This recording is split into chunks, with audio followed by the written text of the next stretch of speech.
اور جب نبی پاک صلی اللہ علیہ وآلہ وسلم یہ تمام باتیں اپنے صحابہ اکرام کو بتا رہے تھے تو صحابہ اکرام نے دریافت کرنا چاہا کہ یا رسول اللہ، رمضان میں جو دردناک آواز اٹھے گی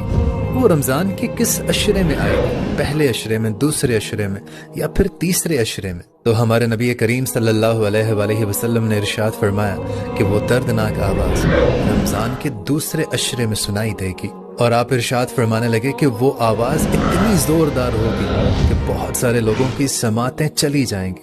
بہت سارے لوگ غش کھا کر بے ہوش ہو کر نیچے گر جائیں گے، اور ایک روایت کے مطابق تقریباً 70,000 لوگ اس دردناک آواز کی وجہ سے اپنے رستوں کا تعین کرنا بھول جائیں گے۔ تو پھر صحابہ اکرام نے عرض کی کہ یا رسول اللہ، ہمیں بتائیے کہ آپ کی امت میں سے کون سے لوگ اس آواز سے محفوظ رہیں گے؟